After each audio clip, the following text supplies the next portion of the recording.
Hi boys and girls! Our assignment this week in third grade is to draw what you can see outside of your window or your door.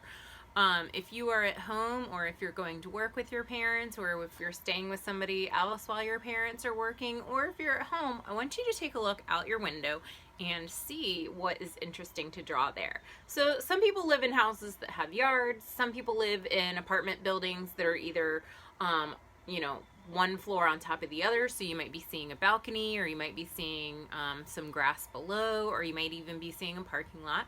Some people live in townhouses where you kind of see cars and there might be ground but not a whole lot. So draw whatever you can see. It's going to look different for everybody. Check out different views from different windows. See what's the most interesting and see which might be easiest for you to draw.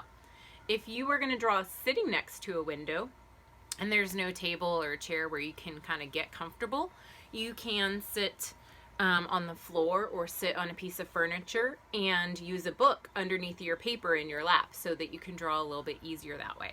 The first thing that you're going to need to start with is a piece of paper. Piece of copy paper works great for this. And we usually like to start with a pencil. I've already kind of done the sketch for mine on a piece of paper, and then together we're going to outline it and we can talk about how to color it. So I just want you guys to look out my window. We'll see what you guys can see. I don't know how well you'll be able to see this, but outside of my window here is our backyard with a garage and a deck and our garden and toys. And right now it sounds like there's a whole lot of birds outside arguing over something. I don't know. So I have a big white piece of paper and I just kind of went ahead and did a sketch on there. And our windows have window panes, which are these lines. And just for fun, I kind of drew them in ahead of time. So we're going to go ahead and I'm going to show you guys my paper as best we can here. Let's see. And then what we're going to do is we're going to trace it. If you have things available to trace, you can use a black crayon, you can use a Sharpie. Sharpie is one of my favorite things to trace with.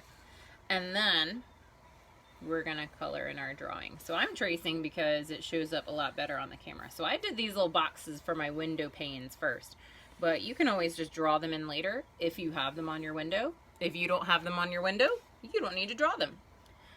So this is the roof of the garage that we have. And I'm just drawing that, and it's kind of a dark gray. It's almost a bluish color. So I can kind of color that in with some dark crayons. And then the bottom of it is white siding. So siding is that stuff that is kind of straight lines across. So here's the back of it, and then here's the bottom.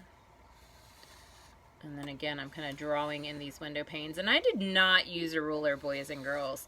I know a lot of you love to use rulers, and in art class you get really excited about using rulers, but sometimes I think that keeps us from being creative and drawing, and it keeps us focused on trying to be perfect. And when you're drawing, we're not really trying to be perfect. We're trying to get the main idea in. So don't worry about being perfect. And then since these are parts of the siding that go sideways. So this is the roof of my garage, and then the side of the garage, and here's another window pane. And back behind our garage, we have lots of trees between us and the neighbor. So that's just so many trees to draw. I'm just gonna kind of do like a fluffy tree shape, all these bushes, and I can add some details as I color. So I can change dark green and light green and kind of color those in that way. And then this whole area down here is probably going to be grass because we've got a lot of space in our backyard that's going to be grass. We're also going to get a swing set for Brooklyn. Don't tell her yet, she doesn't know, but there's going to be a swing set back there at some point, and then I can update my drawing a little bit maybe. Here's her soccer ball we left out. Got kind of wet in the rain, but that's okay, it needed a good wash. And then here's the side of our deck over here. There's like the railing, and then here's the stairs that are going down to the yard. And then over here I just kind of made a big shape, and I figured I could kind of fill it back in with green. This is a rosemary plant Rosemary is a spice or an herb that you can cook with, and I planted it a few years ago and now it's out of control. So I just kind of did a bunch of big branches there for that. So the ground line where like the trees and bushes start growing up is probably right about here. And then these are trees and bushes and branches back here. My neighbor's fence is probably right about here. And then boys and girls, when you color this in, you can use paint, you can use crayons, you can use colored pencils, you can use markers. But remember, colored pencils, crayons, and paint work really great for blending colors. Markers don't blend colors quite as nicely, but you can still use them. And you can even mix your materials together. So that's something we've been working on too. So this is just kind of what I'm seeing outside of my window, just my first sketch. And then, like I said, you can color it in however you want. So boys and girls, I can't wait to see what you are working on.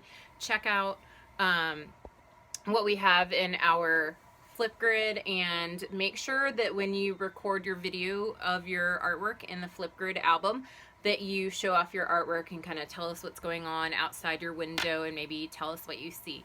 So I can't wait to see what you guys are working on. I miss you, and I hope to see you soon. Bye.